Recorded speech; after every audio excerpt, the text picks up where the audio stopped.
Oh, Merry Christmas, everyone. Look who's back in the basement of the NHL.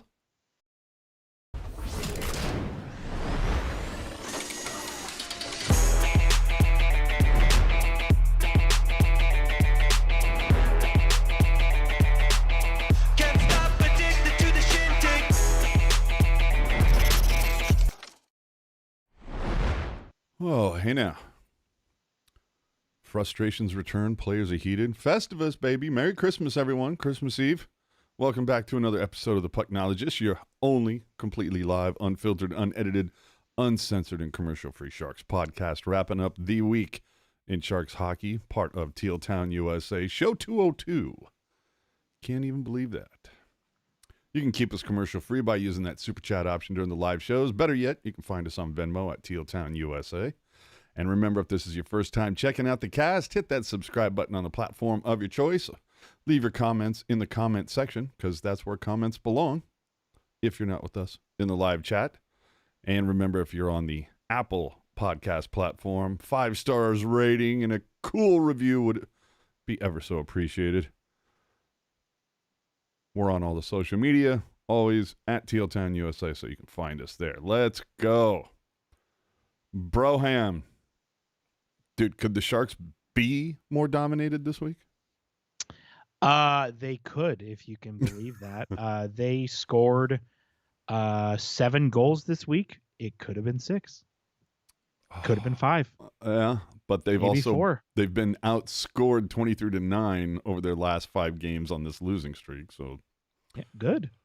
Right where we want them, right? Yeah, that's dude. I'm hearing a lot of the normal stuff like, I can't believe the Sharks are losing. Why are the Sharks losing? Are we ever going to win? And it's like, are you new here? Like, this is the master plan. This is the master plan. I'm saying you have to take, what is it? 1 step backwards to take 2 steps forward. I mean, 2015 to 2016. Yeah, I mean, the Sharks have they've taken many steps backwards, still waiting on the forward steps, but we're getting there. Yeah. I see you guys in the chat. Happy Festivus, Ryan. Thank you, SG. Oh, man. So, dude, I mean, to me, we were talking a couple weeks ago after that road trip where they scored 26 goals over like 5 games, and we're going, oh, okay, here comes Jerk's Law of Averages running up on people. They've decided to figure out how to pot some goals, and now it seems like, nope, that was the bug. Not the feature. That was a fluke more than anything else. And I went through and I looked at some of the numbers, dude. Over 7 games this season, they've scored 35 goals. And in the other 27 games that they've played, 39 goals. So they average 5 goals a game, which, that's unsustainable, of course. But then in the other ones, 1.44 goals per. Whew.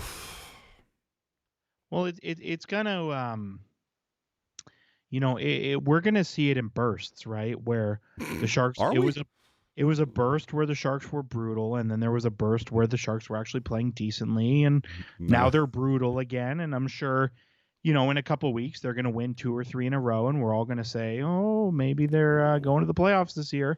Oh, I'd like to see when the hell that stretch happens. And then and it'll go back to normal. I mean, Ooh. Even the bad team, every dog has their day, right? I suppose. Let's just blast through this old school like we used to. LA, dude, 4-1 loss. Kings completely dominated, held the Sharks to 9 shots on goal through 2 periods. Your man, dude, Big Save Dave, getting called up for his first of the season and almost gets the shutout, bro. Yeah, well, even talk about my man, I know you follow me on Twitter, Road Trevor Moore strikes again.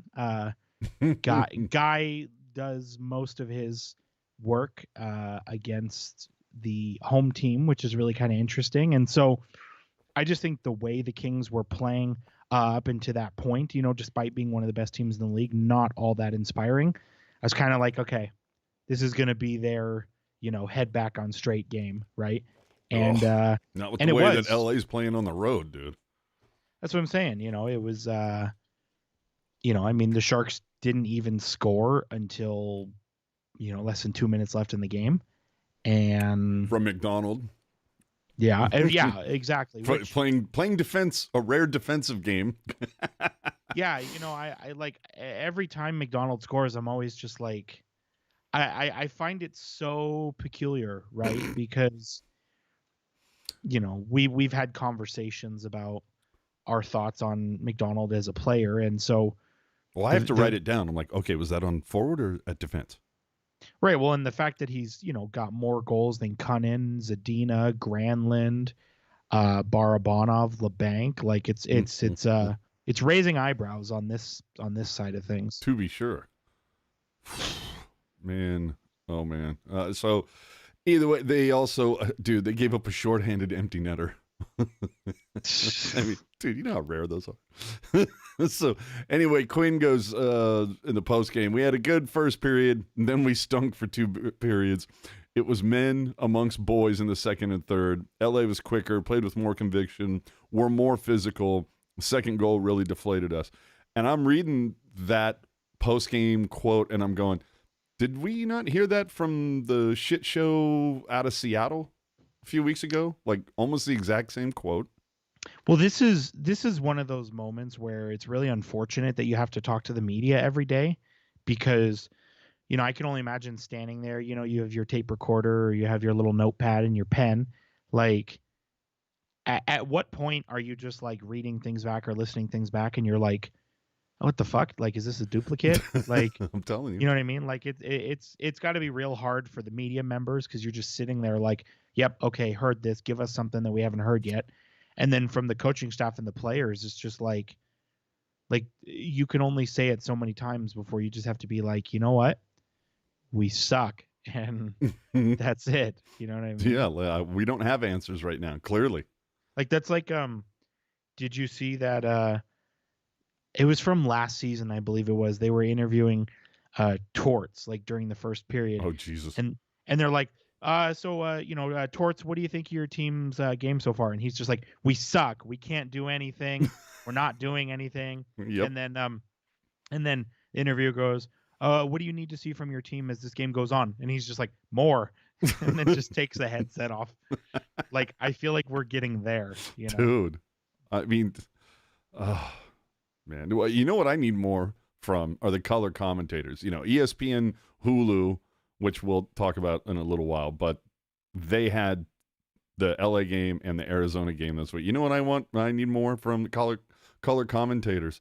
Less parroting, less cliches, less narrative, more education. That's one of the things that I really like about Remendo when he's on there is I do feel like I'm shown something or he explains something. Oh, okay. I didn't consider that. I didn't know that. Like, show me why the team is being successful or not. That's we can all see they suck. Like, that's why are they being outplayed? Are they flat-footed? Like show me what they're doing wrong on the replay that is not leading them to success rather than just being, Did you see that? So did I. Back to you. Well, so here's the thing. And I also, I want to preface this by saying I understand this comes from an elitist point of view and from way up here, it's really easy to comment on. But oh, sure. I personally, for me, feel like I know, like when I turn on any game of hockey, any team, any league, whatever, I know what I'm watching. I know what to look for. I know what I'm looking at. And so I almost exclusively watch the game with the sound off just because I know what to look at and I know what I'm looking at. Yeah. So definitely. But you're not the quote unquote target demographic. You're like, right. They're not looking at you to grow the game. No, that shit already grew a long time ago. Yeah. So it's like, give me more Remenda type talk. Because some of those Hulu games were fucking yikes. All right. So then we move on to Arizona. The Sharks just lost 1-0 to Arizona, right? A week earlier. Yep. So you're kind of like, hey, they got a shot. Come on. And how'd that go? I mean, Zadina did get promoted to the top line. Of course, Barabanov was scratched. It was weird. Says he was ill during the post game and everything.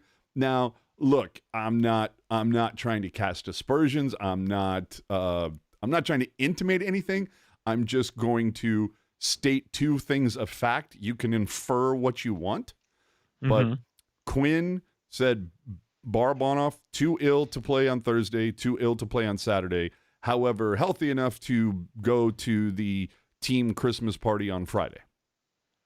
I'm just saying. Because who knows what the illness is? Sure. But I don't think it's a contagious thing as much as it's a sure.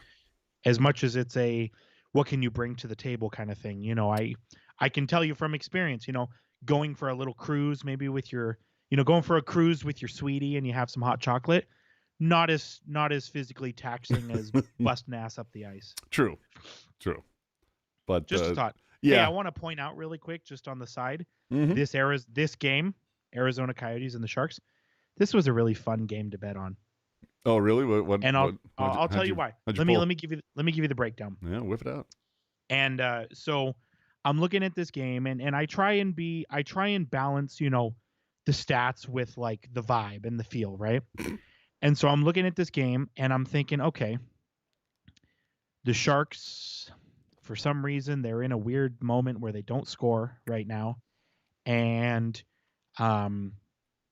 you know, the last time they played Arizona wasn't super high scoring. Arizona doesn't really score a whole lot. And so I'm like, you know what? Let's start this bitch off easy. What's the combined over-under on goals on this one? The line was 5.5, so the over hit, which surprised me. That's 5.5 seems like a high, but okay. That's usually the low end for NHL. I would have thought, yeah, but just based on the previous game and how San Jose's having a problem scoring, I would have been like 4.5. And I still would have been kind of like, I don't know. So at 5.5, I probably would have hammered the under. I'm not going to lie. See, and that's the thing. I thought about it. But so I'm looking, I'm like, all right, let's look at this game. We'll just say Sharks plus 0.5 for the first period. And for those who don't know, plus 0.5 on the Sharks means either at the end of the first period it's tied or the Sharks are winning. Mm-hmm. So the end of the first period it's 0-0. I'm like, all right, thank you. I'll take my money. Yeah, take that half point. And then I'm thinking, okay, no goals in the first period. Somebody's got to score at some point. So we do a little sprinkle. Literally the bet from the first period plus the winnings, we're just rolling this bitch over. We do a sprinkle over 1.5 goals for the second period. Because again, somebody's got to score at some point, right? Yeah, and that's combined? Combined, yeah, either team. Oh my gosh. And so it's like, okay. And they pop 4. Yeah, there were 4 goals in the second period. So I'm like, all right. What's your roll over to the third? So then from there, it's like, I made this decision at when it was 2-1 Coyotes. So there were 3 goals in the game. And at this point, Kesselring, Keller, and Duclair have scored. Correct. Okay. And so I'm like, okay, you know, because you get certain options with the live betting, just the way the game is going and all that kind of stuff. And so the live betting, it says, hey, okay, it's 2-1 right now. That's 3 goals. What are your thoughts on 4.5 as a line for the rest of the rest of the game? And I'm like, well, let me let you know. Considering we've had 3 goals in the snap of a finger, basically. Yeah, because the first one was scored at almost 5 minutes, and the third one was scored at 8:30. So I mean, dude, you're talking 3.5 minutes. Right, and so I'm kind of thinking, okay, we went from 0 to 3 in the blink of an eye. I think we can get to 5. Definitely before the end of the game, probably before the end of the period. And so, you know, again, did a little sprinkle, you know, and, you know, 7 last check is higher than 5. Hey, now.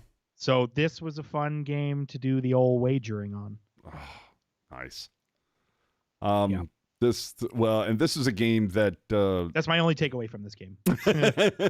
Well, this is a game. I mean, definitely the frustrations were starting to come out. Quinn was talking a lot about too many hope passes, too many blind passes. Just kind of, I'll just put it behind me. Hopefully, it finds somebody. Whew. two bad goals allowed by Blackwood in this one, and which made me kind of surprised that Blackwood got a start in the next game. But maybe that was a case of Chief needs to be bouncing back. But let's not have him sit on this during the entire holiday break, and then what happened? Yeah, you know what though? I think you broke it down really well though. I think you don't want to sit on it for the whole holiday break. And Blackwood's been their better goalie, so I think that was the right choice going with him. Well, has been the better goalie up until like the last couple starts here. Sure, but what does that coincide with? The Sharks all of a sudden don't know how to score. Yeah, true that. Hey, really quick. Yeah, man. What if I told you that as of right now, the Arizona Coyotes are in a playoff spot? I would totally believe it. I didn't believe it when I heard it. I'm like, that's bullshit. Well, that the Arizona Coyotes are in a playoff spot at this point with 40% of the season in the rear view, and Pittsburgh isn't. Well, the fact that it's like the fact that in the Western Conference, the last playoff team right now, if you combine everything into just wins and losses, the last playoff team in the Western Conference is 17-16. Well, dude, we were talking about it, or it was being bandied about last night. During After Dark. What if I told you 3 of the top 4 teams in goal differential are all from the Western Conference? I'm sorry, the Pacific Division. That's interesting, dude. L.A., Vegas, Vancouver, and Vancouver's number 1. Dude, Vancouver has been humming. Fuck, bro. We'll get to that in a minute. We got to finish up this game with Arizona. So, yeah, Quinn was barking about that. Then, dude, Rutta on post-game asked how the Sharks can improve their 28th ranked penalty kill. And his quote was, just fucking do whatever not to let in goals. Yeah, I mean, pretty much. Well, that's the thing that gets me is, hey, a lot of people shit on Bob Boughner, and that's fine. And I understand, different pieces and whatnot. But hey, when Boughner was here, fucking PK was like top 5, bro. Yeah, that shit was clicking, dude. Man, it's bad. But that's the thing. It sort of gets to that point, right, where it's like, kind of like what we were talking about a couple minutes ago about about things, talking to the media getting old after a while, right? And I think that's an example of that. Like, how many times can you answer, hey, you are the worst ever? Yeah, how does it feel to be the worst? Like, at a certain point, the answer is just like, what do you think you need to do to right the ship? Well, scoring goals would help. You know what I mean? Like, at a certain point, it's just that easy. Oh, sure. Well, so it's tough. And the funny thing with this Arizona game, dude, I mean, you talk about what's that Twitter feed where it's like images that preceded something events or whatever? Images preceding unfortunate events. Yeah, well, dude, the Sharks kind of had one of those. They had one of those Southwest want to get away moments. Oh, no. Dude, like after Zadina scores 20 seconds into the third, right? Mm-hmm. So now that it's 3-2, right? Yep. And all of a sudden it's like, oh, here come the comeback kids again. Blah, blah, blah. And here comes the Sharks admin on Twitter. It's beginning to look a lot like a Sharks comeback. And you go, dude, roll back the tape. I think it took all of about 60 seconds after that tweet went out that Schmaltz made it 4-2. And then, what was it? On the power play, no less. Yeah. And then 4 minutes after that, Krause makes it 5-2. And you're like, well, that's unfortunate. And it's gone. Yeah. So much so. I did get a kick out of, I synced up. I just couldn't deal with the Hulu ESPN thing. And actually I didn't have to jump any hoops. It just like when I brought up the game and I brought on the Sharks audio network, it just happened to be perfectly set. So I was like, oh, okay, this works. Nice. But one thing that was kind of cool though is because it's like, look, yeah, you got to promote your stuff. I get it. But it was just funny, dude, because they were Ruzanowski was, they're still talking about him getting into the Hall of Fame, which is awesome. Absolutely well deserved. Probably should have gotten in much earlier than he did. But it was just funny that he's talking about how the Sharks gave him a suite for the game on that Black Friday when they acknowledged him, and somehow it turned into a commercial for how like awesome the suites are. Oh no.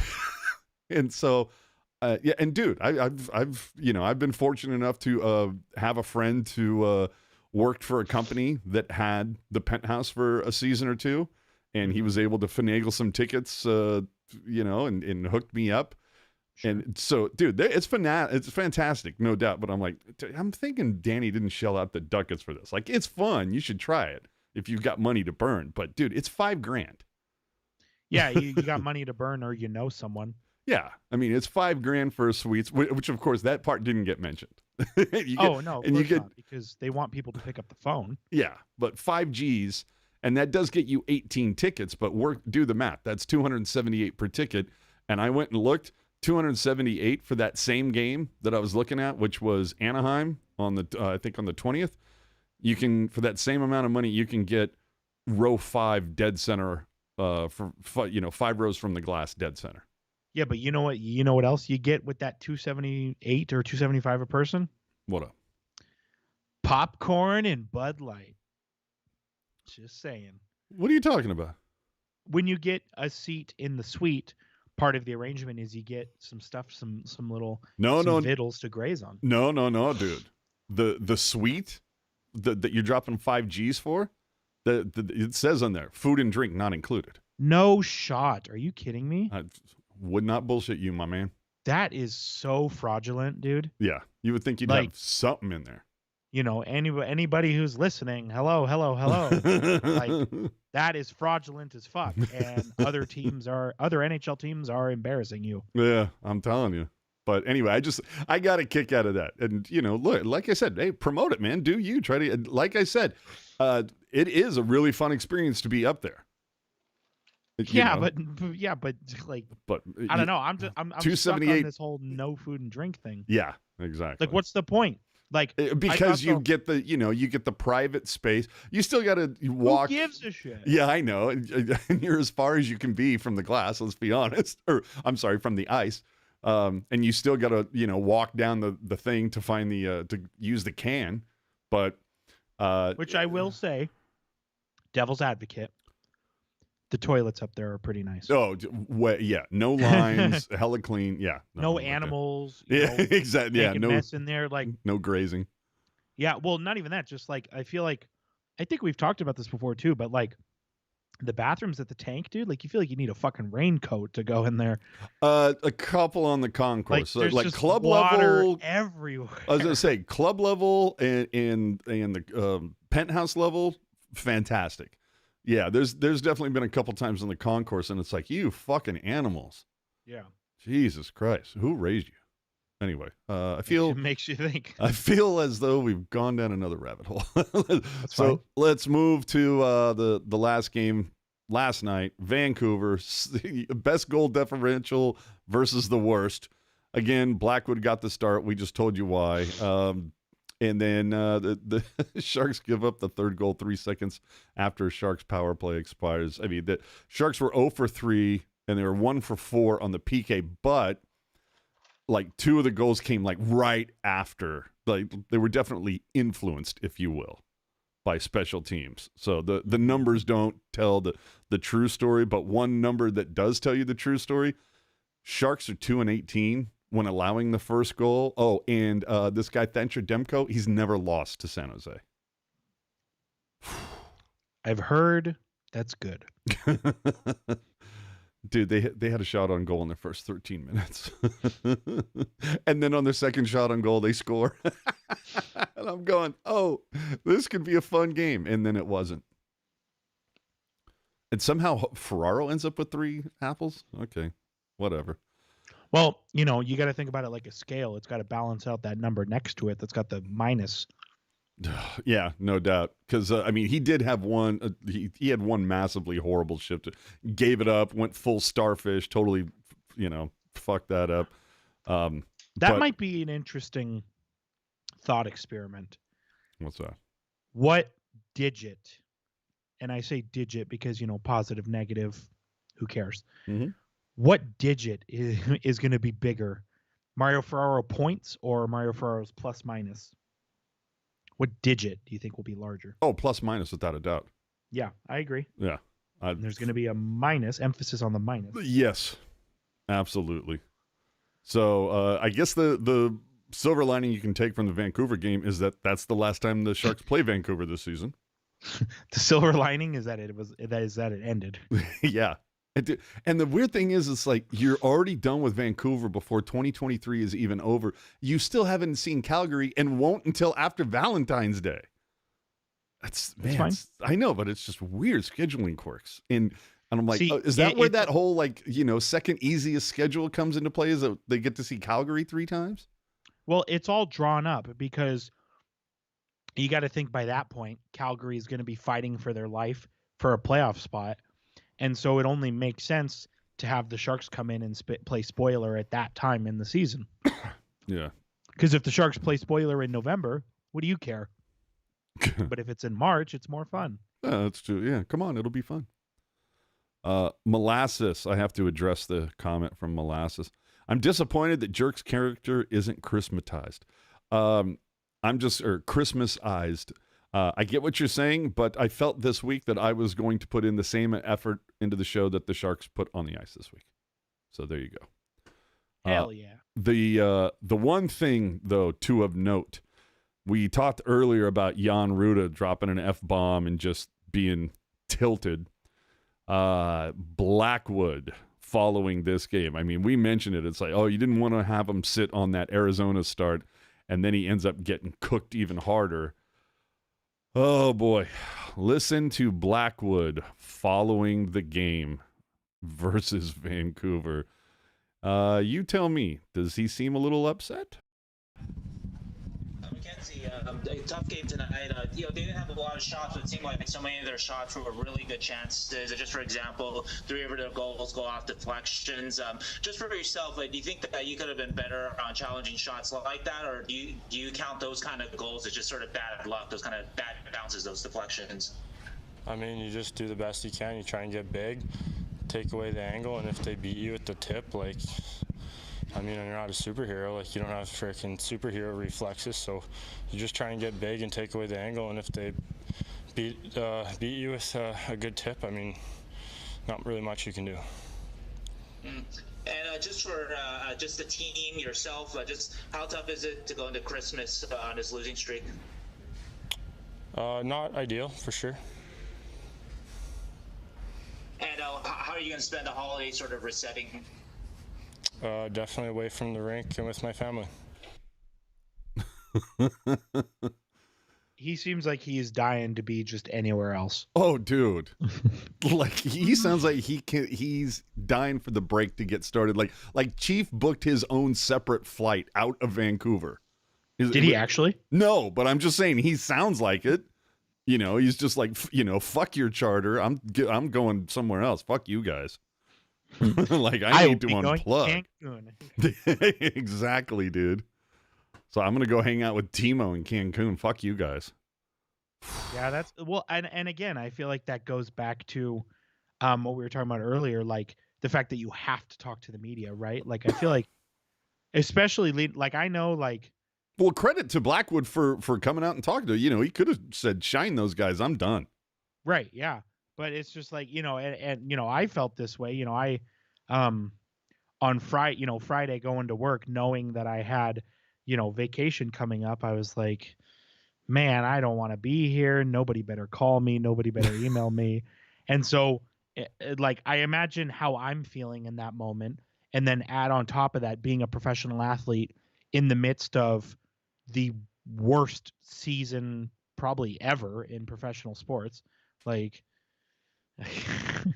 Yeah, the Uber would be waiting for me outside the arena. I'll just put it that way. Oh, you are so right. But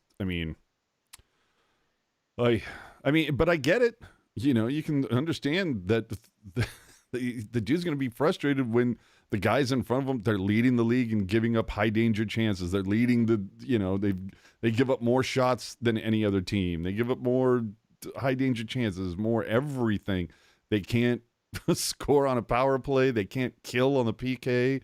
It's just This week, special teams. 1 for 7 on the power play, but 6 for 9 on the penalty kill. They allowed a power play goal in every game this week.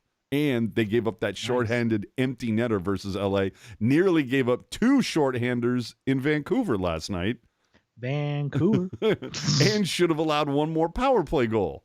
Again, those are a couple of goals that they came literally 3 to 4 seconds after the power play was officially over.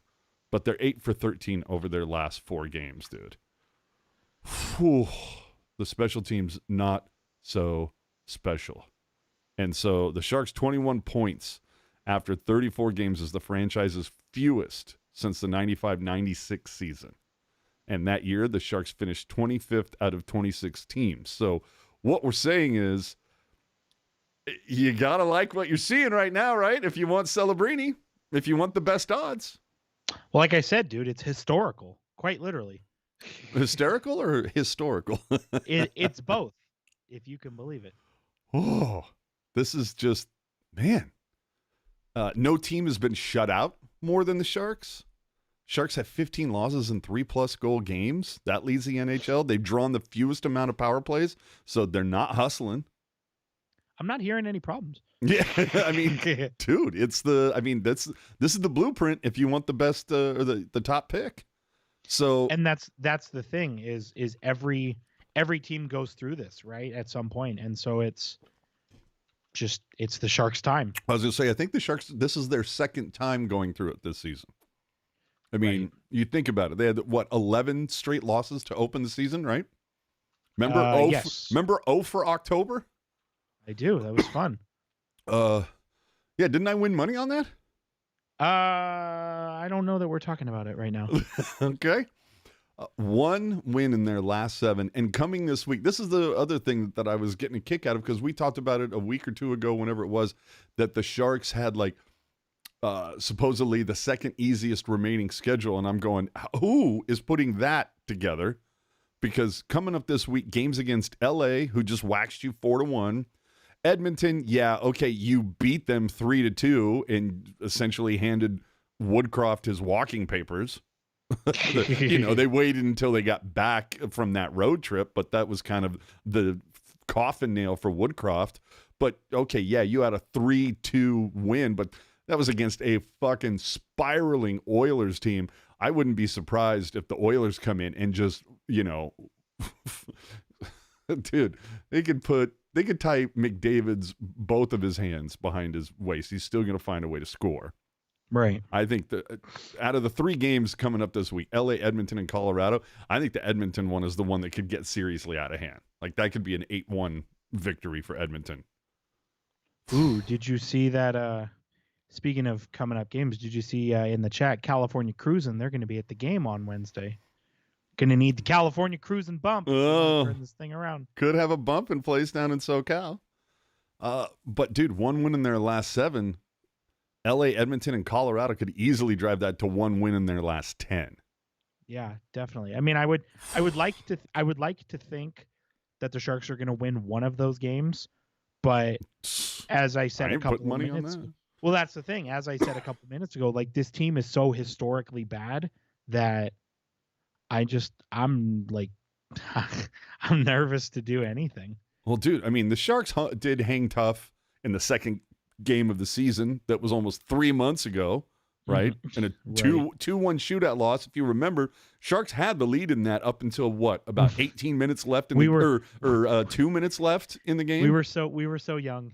But I remember I think it was like 18:30 had been played. It was like about 90 to 100 seconds left, and it was Makar, I think, wasn't it?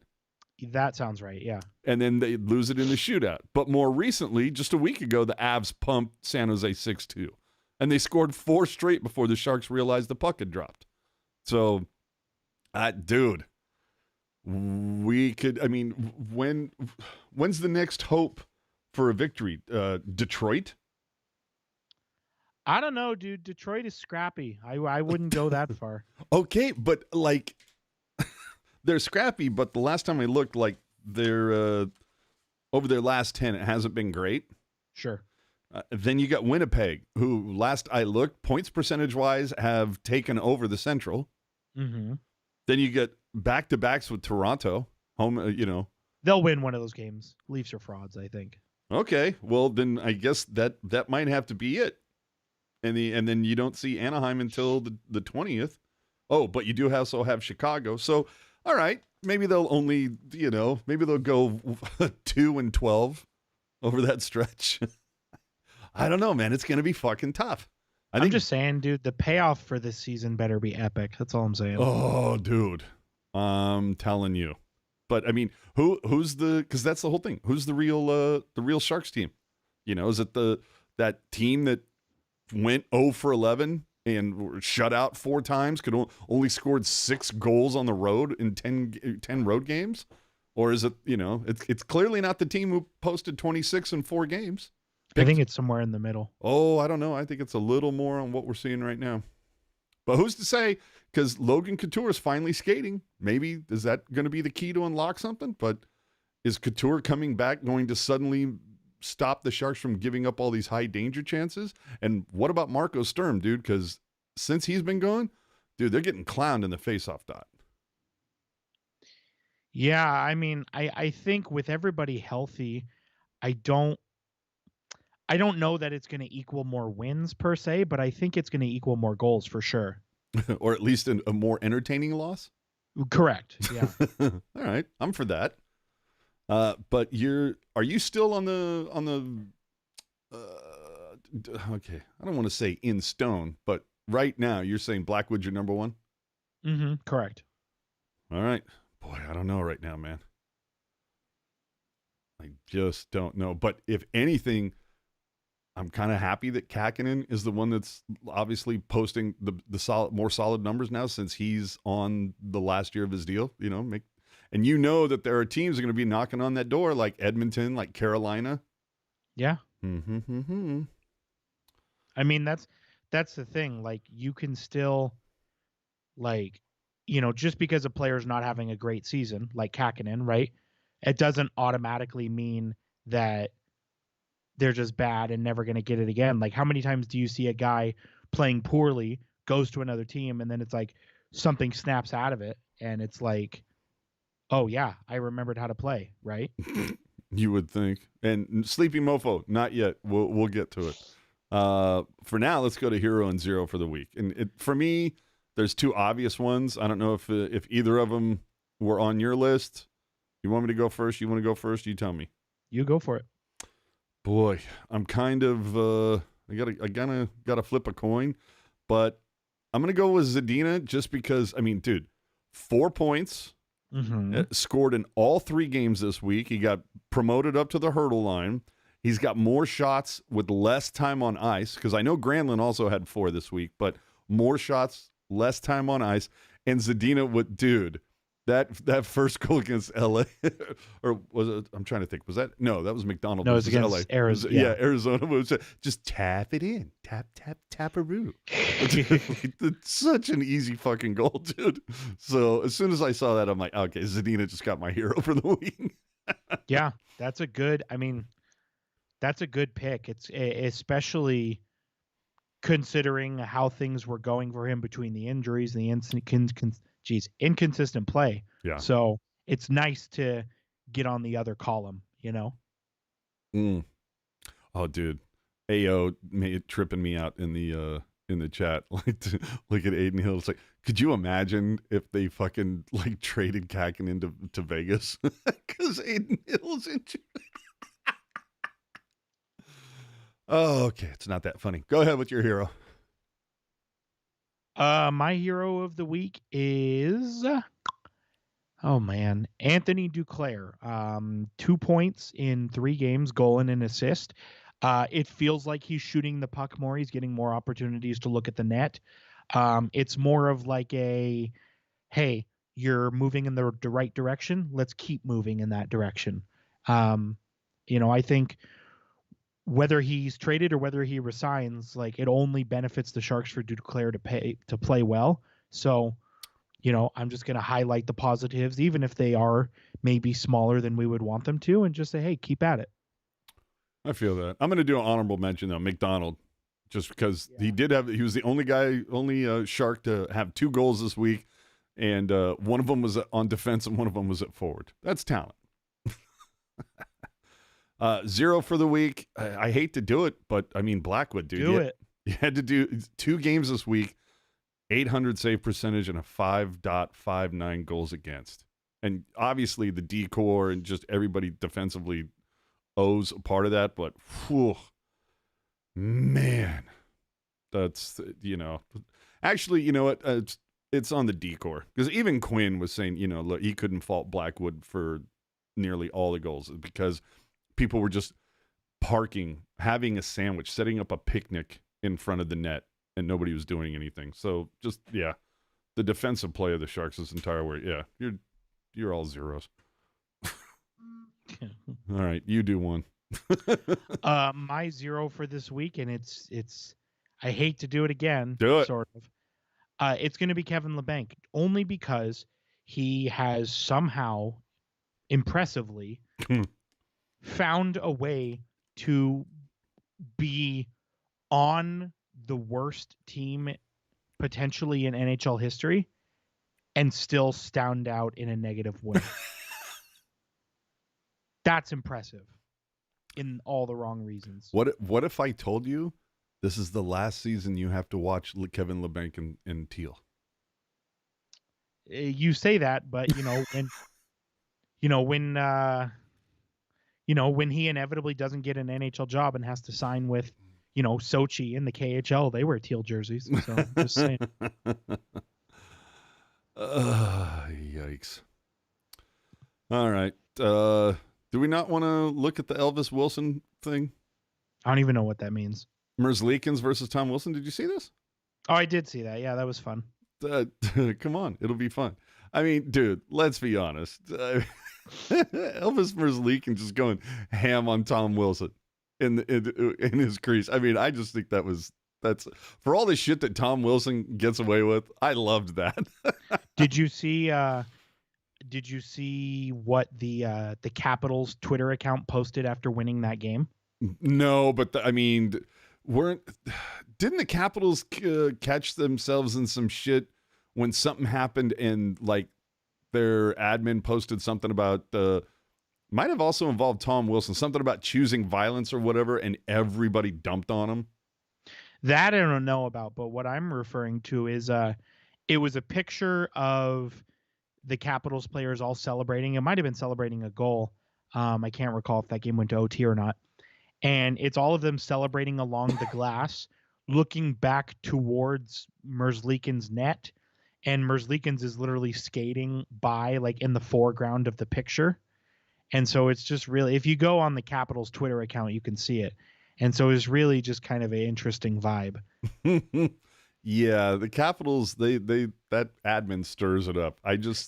I remember there was, and a Puck guy has infinitely better recall than I do. I'm sure he'd be able to pick it up. But I specifically remember some tweet, something about chose violence or something. And it was, I think Tom Wilson might have like seriously injured somebody or something. And so, well, he's done that in his career, yeah. Yeah, but it's like, I just remember Twitter came at like, wow, what a classless fucking thing to tweet. And they got torn a new one. Speaking of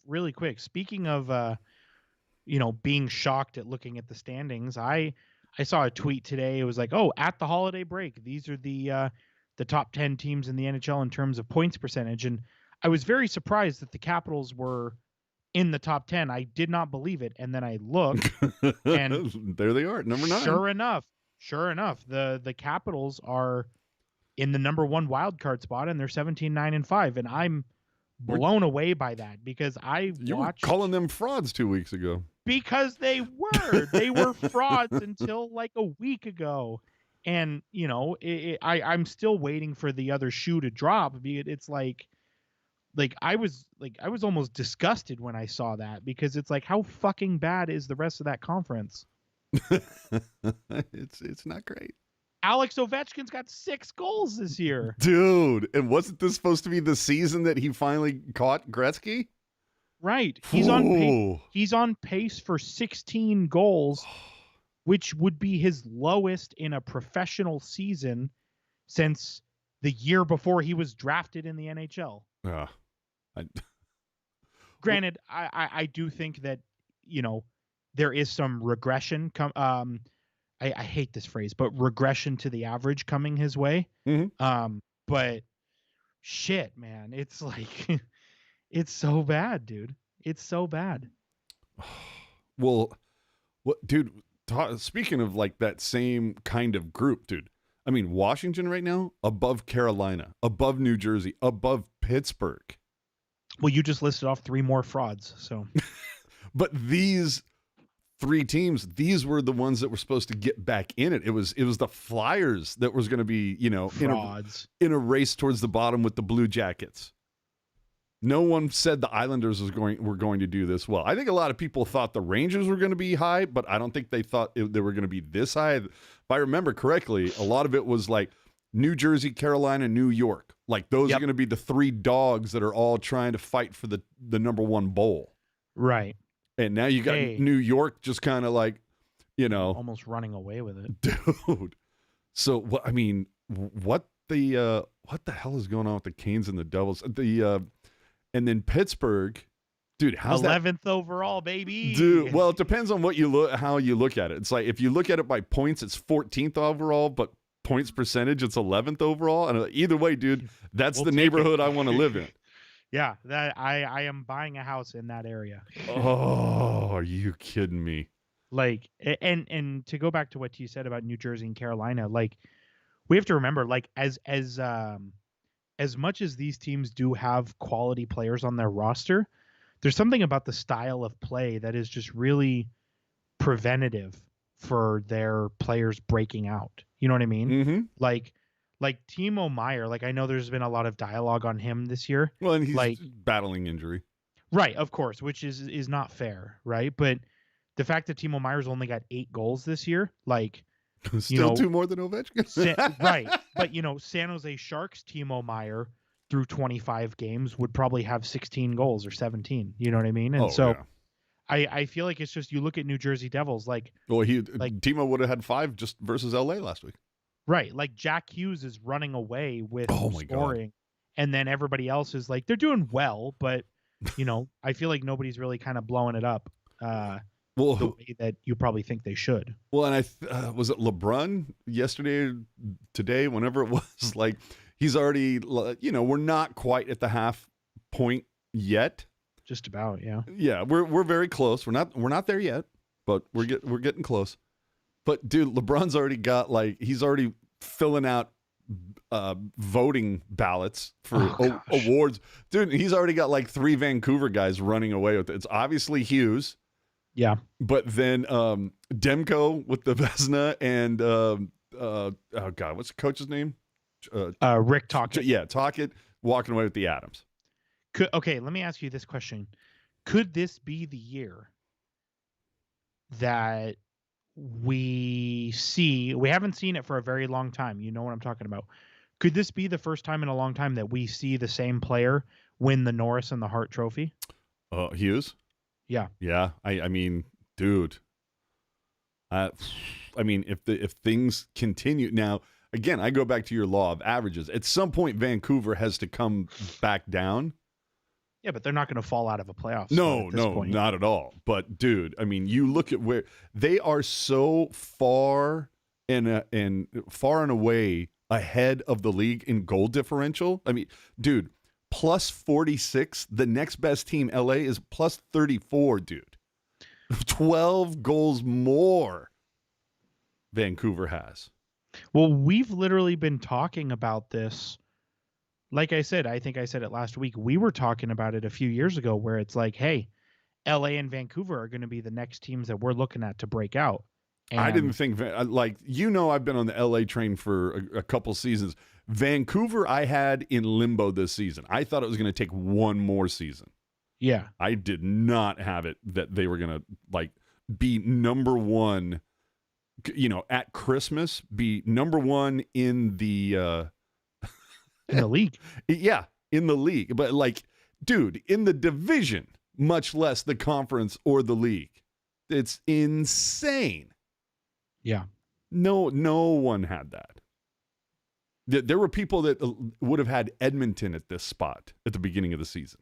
Yeah, or Vegas, or the Rangers, or the Hurricanes, the Devils. Like, is it not me? You know, it's easy to say this now, right? But does it not feel like a lot of people were probably more bullish on the Devils than they should have been? I would agree with that. Like, they still don't have a fucking starting goalie. Hello, Kakinen. Oh, wait a minute. Hold on. And was it the Canes? Who just gave Aaron Dell a PTO? Carolina. That's how bad it is, people.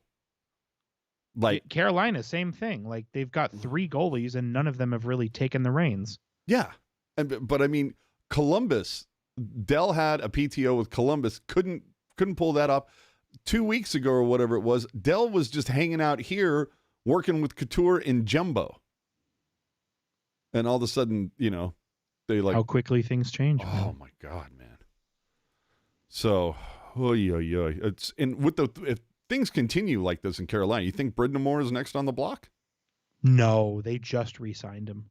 Like, Carolina is a team... I don't have any inside info to feel this way, just based on what you observe on the outside, but Carolina feels like one of those organizations where they would go to a player and say, hey, you don't like the coach, we're getting rid of you.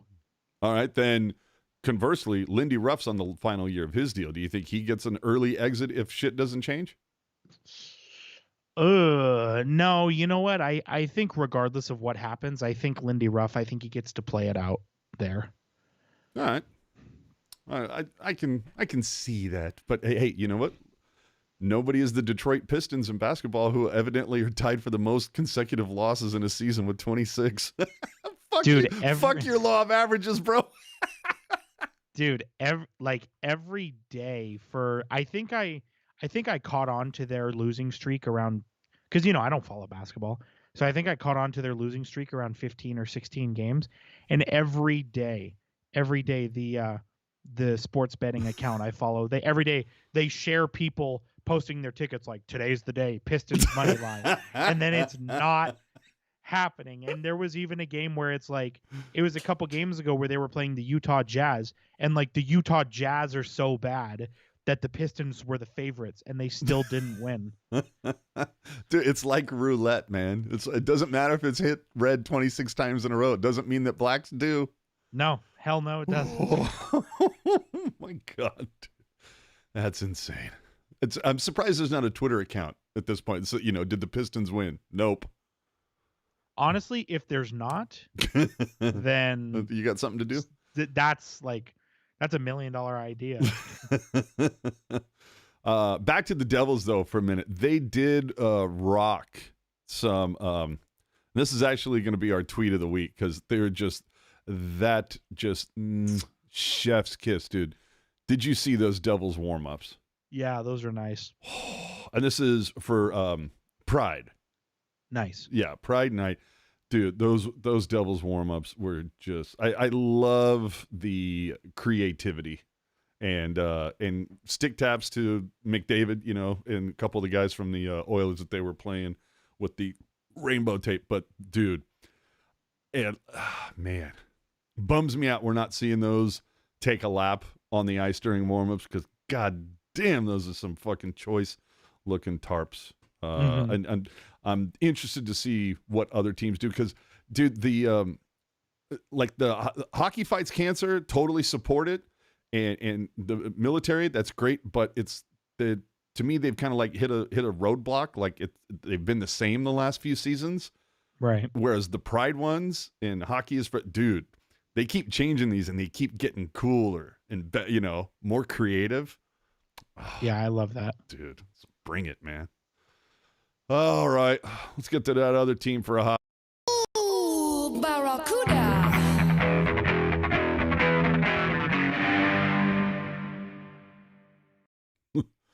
Sorry if I had the sounder up a little high. Just scared, dude.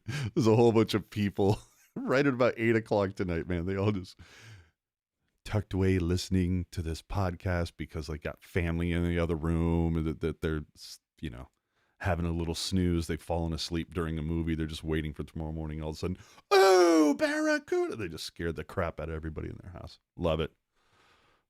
Despite 3-point nights from Sabrin and Mukamadulin, the Cuda lost a laugher 8-6 versus the Roadrunners last Wednesday.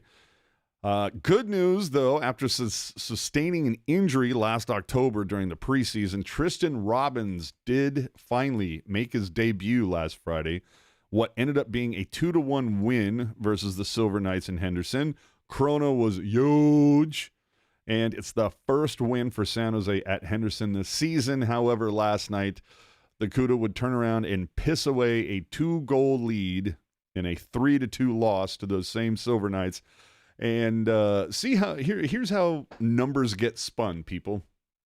The Barracuda, over their last 10, 5-5. All right, 500 hockey, not bad. They're 3-2 in their last 5. Hey, that's better than 500 hockey. But in their last 3, they're 1-2. Oh, well, that sucks. So there you go. But follow Teal Town USA, of course, Ian Reed, Sharks Jules, Mark E., Kevin Lacey on the Tweety. They always have those live tweets and gifts going during most Barracuda games and during the prospect stuff. So hit them up. It's that time of year. It's time for Festivus. The airing of the grievances. I have one grievance. Do you have any grievances besides me, jerk? You must have one.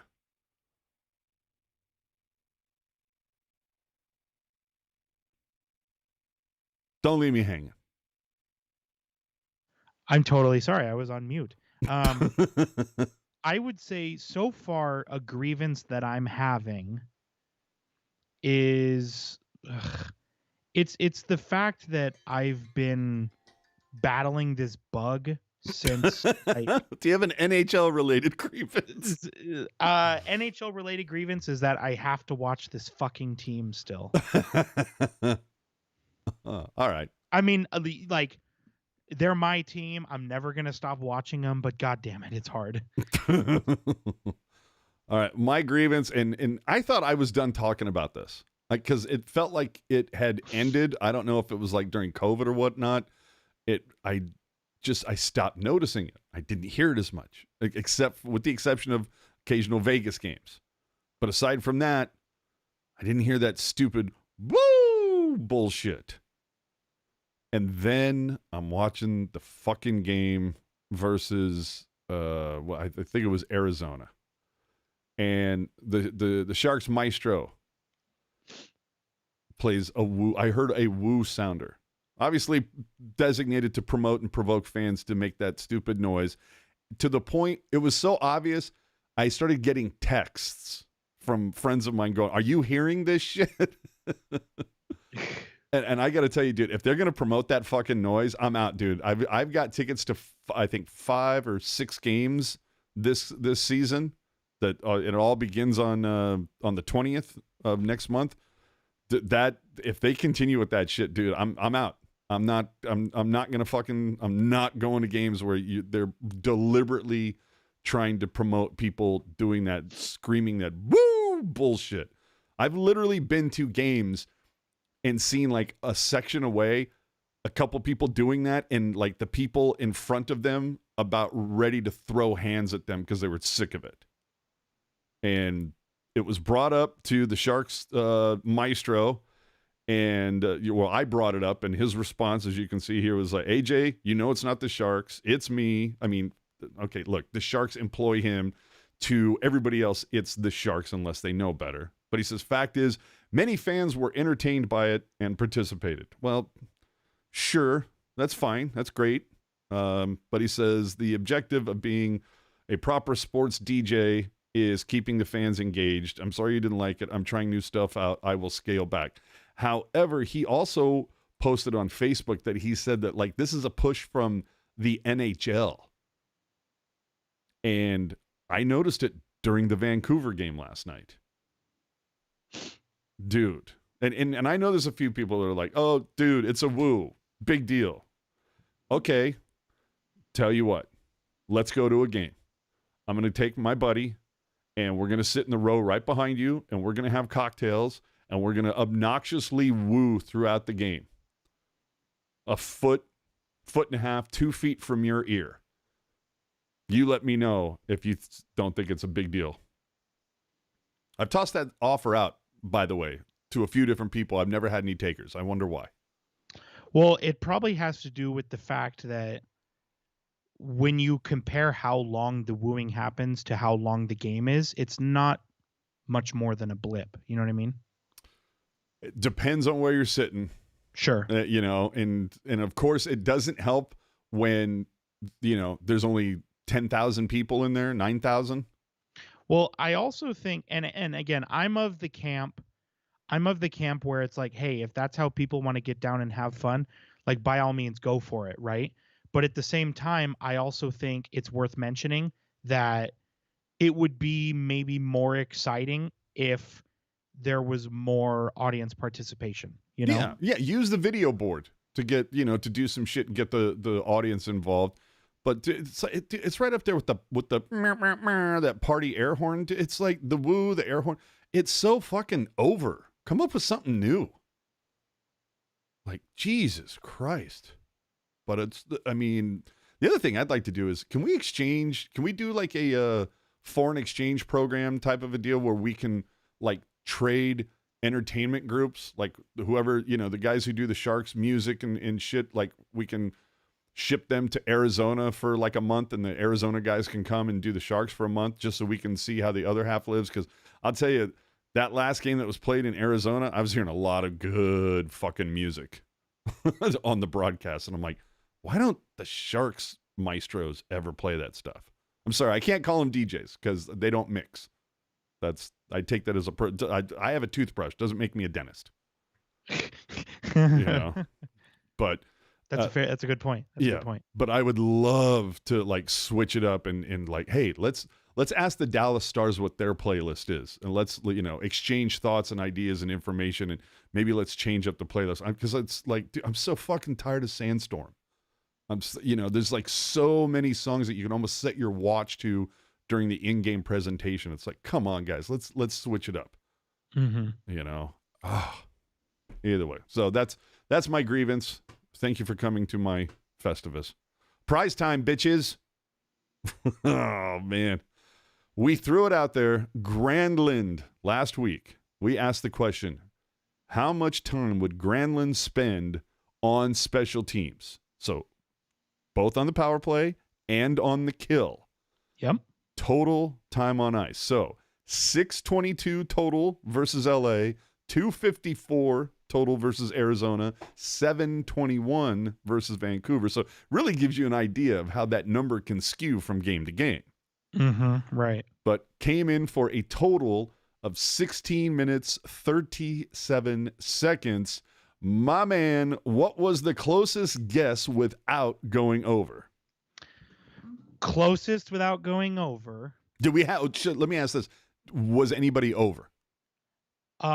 Everybody except for our winner and 3 other people were over. Wow, by a lot or relatively?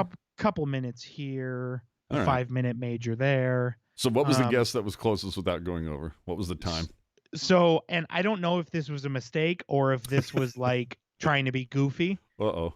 But we're going to take it because, you know, the person did offer minutes and seconds. And they got it in before the puck drop, so. Correct. The winner, I'm going to butcher the last name. I apologize in advance. Brian Belanger. That is our winner. They came in with a guess of 15 minutes and 75 seconds, which if you do the conversion rate, if you do the conversion rate, that's 16 minutes and 15 seconds, which is 22 seconds off the pace. Off the pace. So Brian, it's our first 2-time winner. They were the final winner last season, so shout out. Whatever the prize is, AJ will ship it to you once we have your address. Yes. So make sure you hit up the Jerkman with your. You know, we should probably say that, like, when you enter the contest, include your mailing address so that when you win, we don't have to like get back to you. Like, we already have your information, right? We should stipulate though. So you said Brian? Correct. Brian won a contest last year. So, and he's now won a contest this season. So that's, we're going to put a pin in that name and say, okay, you're done for this season. You've already won twice. And for the people that have already won this season, we're like, if you continue to enter, if you do win, we may send you something small or whatever and move on to the next person because we do want to try to get as many winners as possible. Just saying. I know, what's really funny? Check this. You're going to love this. I'm over at Chiefs football party today. Mm-hmm. He's cleaning out some stuff. And I noticed this little bag. And he's got a couple of small little Sharks trinkets. There's like this, it's like a small pillow, but it looks like a puck, right? But what's cool is that it's got the original logo. It's old school. But he also tosses me a Mardi Gras puck signed by Jeremy Roenick from 2009. But the pièce de la résistance. Guess who I'm waiting on to win a contest, dude? This is signed by Matt Nieto. Can you guess who I'm waiting to win? Oh, yeah. And that person you're waiting for, they're in the chat. Yeah, no shit. So, dude, keep entering. I will put that in the prize pack, bro. Oh, man. So, what is it? If you win when you have won before, you need to send AJ and Jerk a prize pack instead. I support that. Absolutely. And Jerry said it makes sense. Once I won, I decided to stop entering so others could win. See, there you go. See, some people just know how life is supposed to work. Let me ask you a question. Let me put this out to you. Yeah, whip it out. Do we think we need to do something like, should we be counting all of these entries for some kind of end of the season operation where it's like every contest you enter is a raffle ticket, every time you win is a raffle ticket, and then maybe there's like an end of the season raffle where there's some kind of prize pack that's separate from the regularly scheduled giveaway? If you want to drive that, I fully support it. I don't have the time to do it, but you've already got the spreadsheet going. Fuck yeah, dude. I'm down with that. Because I'm thinking about it like this. So say Brian wins again, right? They would have to defer that victory to the next closest winner, but they could still potentially get something out of it. You know what I mean? Like down the road. Oh, dude, I'll tell you right now, dude, if the Sharks get Celebrini, I may, give away a hockey stick or something. Oh, I'll be so juiced. So this week, the Sharks are going to play 3 games. And remember to enter, you email hockeyjerk10@gmail.com with your answers. Must be submitted by puck drop on Wednesday, December 27th, 2023. We will announce the winner. Should be next week. That's something that we'll get into here in a few minutes. Remember, if you're outside the U.S. 48, you have to cover the freight for the prize. If not, we move on to the person who was next closest. So I'm thinking we got a couple things here. Either Ferraro, total time on ice this week, who right now does lead the team in time on ice. Or I thought what could be more interesting is Vlasic, because at this point you don't know if he's getting scratched. You don't know. He only had he took some sort of injury in the second period against Vancouver, and then only had 3 shifts in the third period. So I feel like Vlasic is just kind of a more of a roll of the dice, if you will, because, dude, just sending in zeros across the board could be a winning guess. See, I almost feel like we should abstain from Vlasic until we know for sure how healthy he is or not.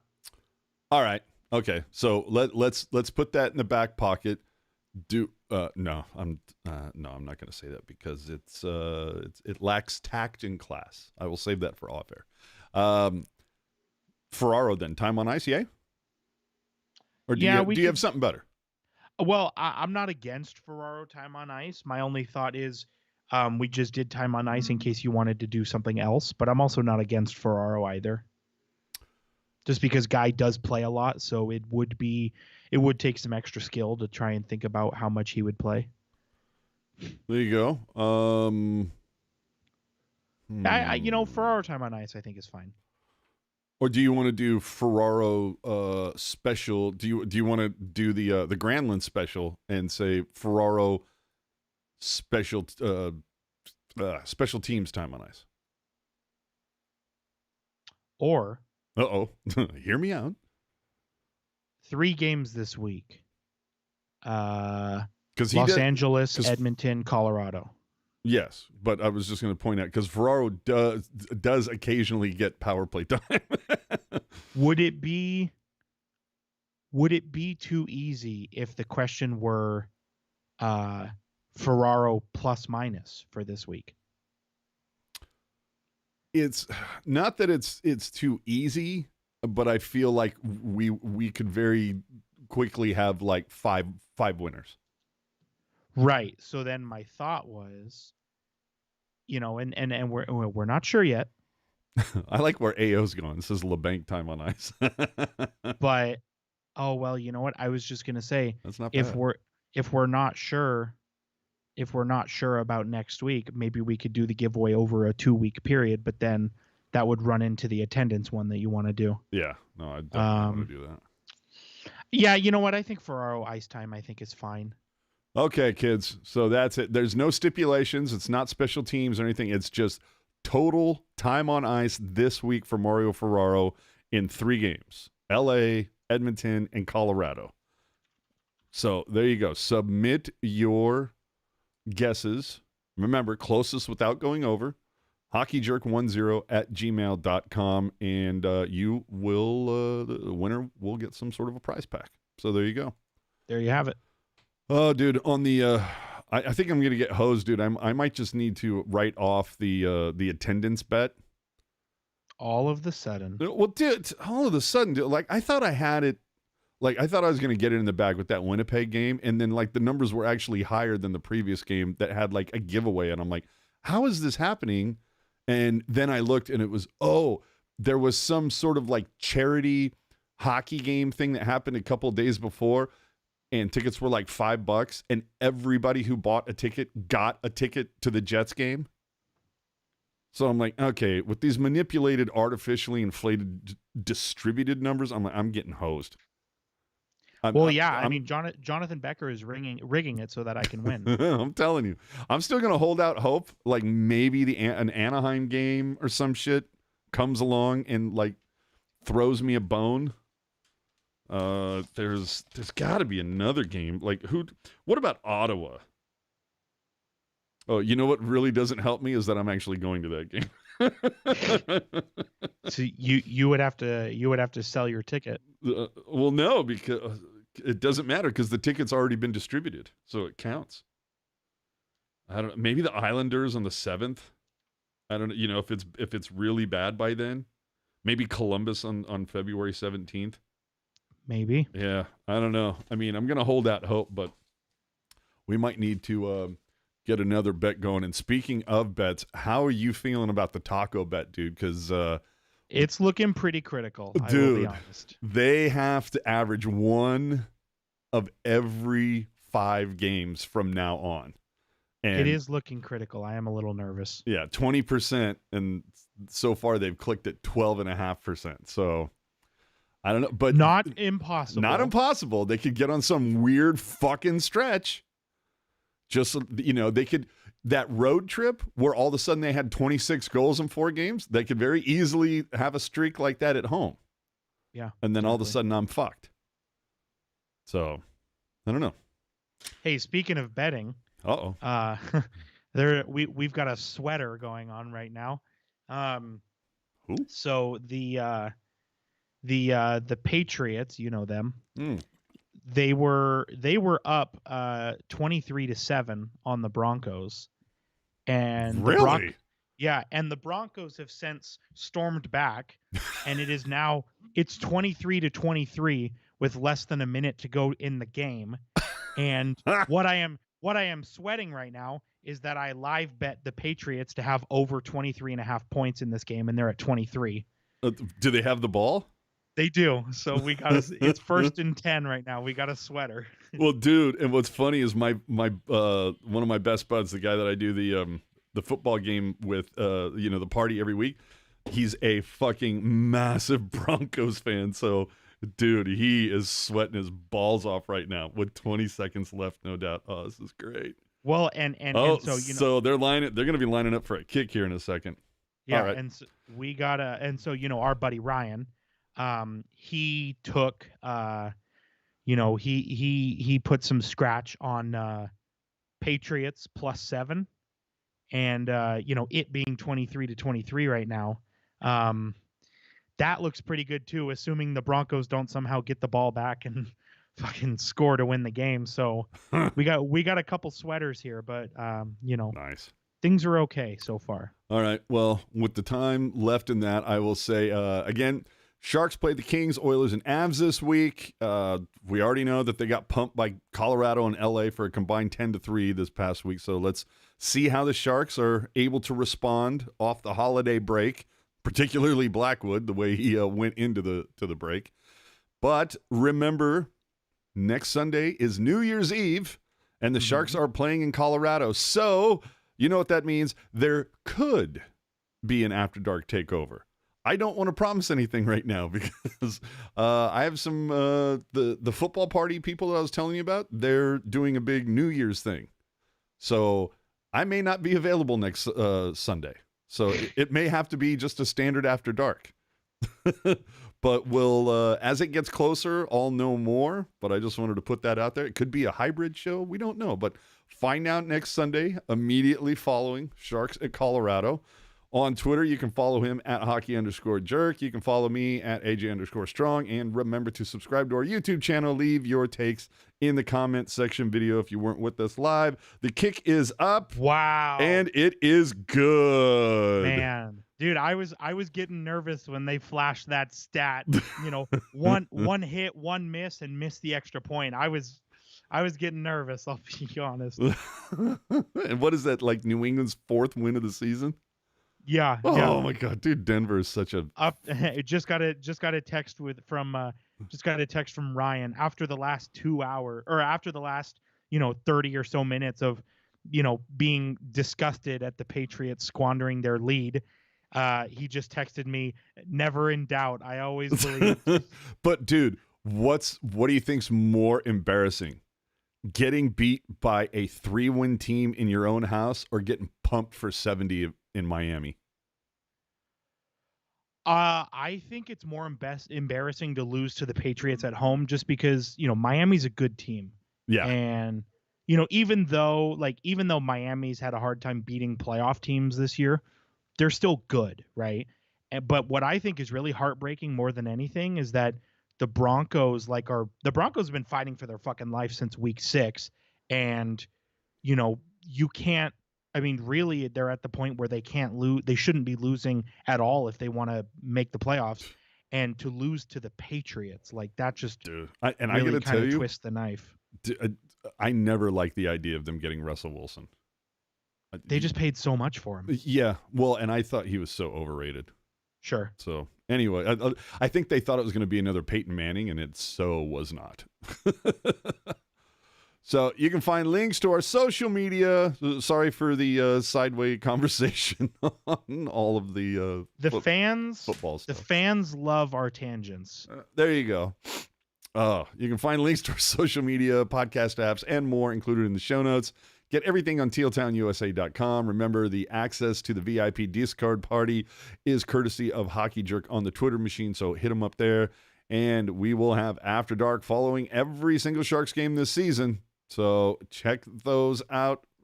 Join us, won't you?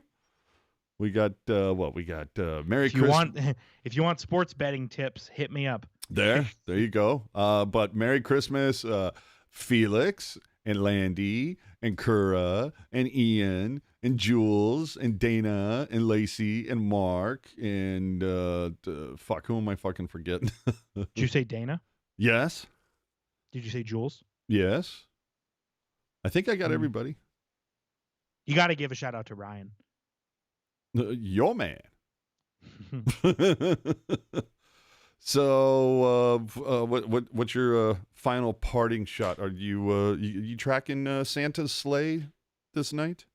Santa came to our house last night because my wife and I were both too impatient to wait. Malhive.